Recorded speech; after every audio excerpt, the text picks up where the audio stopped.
Ideja da se monografije, odnosno zbornice radila posvete pravnom sistemu i pojedinih zemalja, vodila sam Institutu za uporedno pravo 2005. godine. Tada je uvedeno iz zbornih radova uporedno pravo Finske. 2 godine kasnije, 2007. Institut za uporedno pravo objavljuje 50 godina Evropske unije. Zbornih radova koje je posvećeno, kao što i sam naslov kaže, pola veka, obeležavamo pola veka ove organizacije. Urednici ovog zbornika su bili profesor Tajna Miščević i dr. Jovan Ćirić. Inače, Institut za uporedno pravo uvijek posvećivao pravni razvoj prava Evropske unije, a nekoliko naučnih radnih instituta su objavili i monografije posvećene ovoj oblasti. Godinu dana kasnije objavljen je zbornik radova koji je posvećen pravu Sjedinjenih Američkih Država. Već tada je u predgovoru ovog izdanja urednog zbornika dr. Jovan Ćirić najavio da će se nastaviti sa objavljivanjem zbornika u okviru, evo, možemo reći, edicije. Interesantno da u tom predgovoru napravio je jednostavnih zemalja kojima ćemo posvetiti pažnju, naravno, u smislu objavljivanja. Evo danas smo se skupili zbog nemačkog prava, a možda za godinu, 2 ćemo posvetiti neko veće nekom drugom pravu. 2010. godine objavljujemo zbornik prava zemalja u regionu. U okviru ovog izdanja objavljen je 31 član. Autori tih članaka nisu samo iz Srbije, već i iz Makedonije, Crne Gore, Bosne i Hercegovine i Hrvatske. 2011. godine Institut za uporedno pravo zajedno sa Pravnim fakultetom objavljuje uvodno pravo Nemačke. Znači, ovo je prvo izdanje u okviru ove edicije koje objavljamo sa Pravnim fakultetom, a zaboravio smo da kažem da su u okviru svakog od ovih pomenutih zbornika sa svojim člancima učestvovali i profesori fakulteta. U zborniku je prisutno 30 radova iz različitih oblasti. Jedno od pitanja koje se može postaviti svakom onom ko bude čitao radove u ovom zborniku, a koje se naravno postavili i urednicima ovog zbornika, odnosi se na činjenicu da među autorima nisu prisutne kolege iz Nemačke.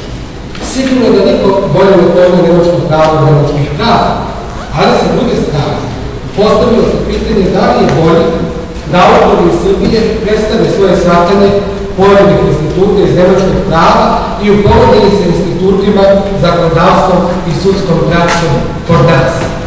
To je upravo prisutno u mnogim radovima. Kao što ćete vidjeti na stolicama i dekan Pravnog fakulteta, profesor Željko Vasijević i ja smo se dogovarali šta staviti na naslovnu stranu, koji je to simbol nemačke države, odlučili smo se za Brandenbursku tapiju kao nešto što predstavlja sinonim, ako tako mogu da kažem, nemačke države, a na zadnjim kolicima smo stavili one koji su najznačajniji ne samo za nemačko pravo, nego i za nemačku filozofiju. To su Ehrenberg, idem redom, znači Ehrenberg, Hegel, Schmitt u sredini je slika Otto von Bismarcka, koji je naš kolega, kao što znamo, zatim Jering i dole su Tadić i Tad von Sabine. Plan instituta je da nastavi objavljivanje knjige iz ove edicije i već sada možemo sa sigurnošću da kažemo da direktor instituta, dr. Jovan Ćirić, ja i ostale kolege sa instituta smo se dogovarali da sljedeća knjiga bude posvećena ili pravu Francuske ili pravu Rusije. Ja se zahvaljujem.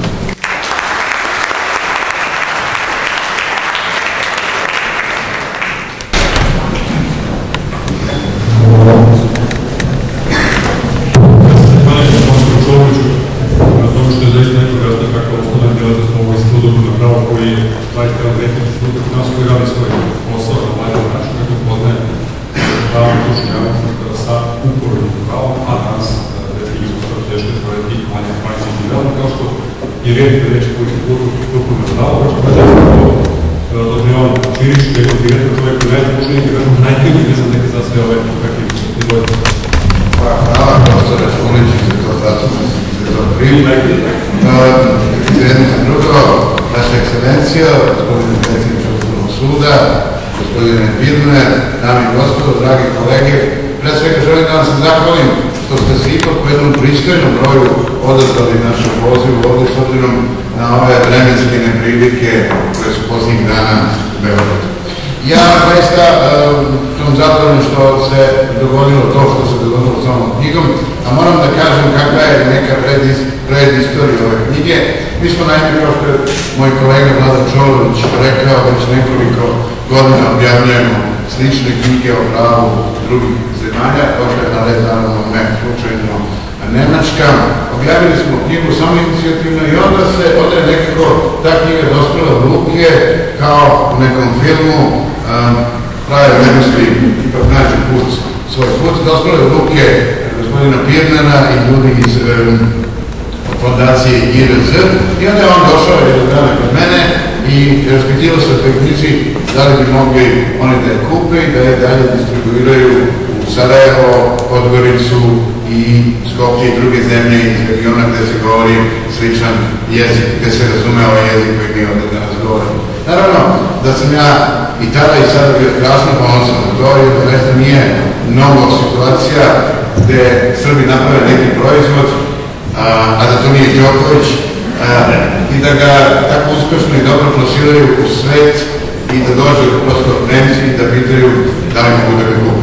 Naravno, to mi je zaista velika bila satisfakcija i meni lično kao direktoru i svima nama u institutu koji smo radili na ovom projektu, odnosno na ovoj knjizi, i zaista da neko iz Nemačke dođe i pročita ovu knjigu i oceni tako pozitivno, zaista je velika stvar i meni je zaista veoma drago što je to ovde na Pravnom fakultetu u prisustvu njegove ekscelencije, ambasadora Nemačke i drugih naših dragih gostiju promoviše tome da se informiše iz ovog članka. Ima tu još, kao što reče moj kolega Vladimir Čolović, predsjednik našeg naučnog veća instituta, ima tu još 29 drugih radova, 29 drugih članaka o različitim temama, od upravnog pravosuđa preko ekološkog prava, do stečajnog prava, do problematike crkvenih poreza, do problematike antidiskriminacionog zakonodavstva u Nemačkoj. Dakle, pokušali smo kao i u prethodnim knjigama da napravimo nešto što bi se moglo nazvati od sve malo za svakako nešto. Neko bi nam možda na tome zamerio da je to pomalo svaštarenje, ali čini mi se da smo uspeli da našoj javnosti, pre svega ovdje u Srbiji, približimo neke stvari, da im učinimo zanimljivim i da ih podstaknemo da u stvari krenu dalje u studiranje ove velike teme koje se zove nemačko pravo. Ja se zahvaljujem još jedan što ste odvojili vaše vreme, što ste po ovom vremenu došli ovde sa nama na Pravni fakultet. Mi ćemo morati da štampamo novo drugo izdanje, pošto, eto, knjiga je ništa na takav dobar uspeh i dobar odjek i prosto, naravno, zbog svega toga nam je veoma drago. Pozivam vas da nam se pridružite dole u takozvanom nastavničkom klubu, na jednom malom koktelu koji su priredili naši prijatelji, naši kolege, saradnici iz fondacije IRZ.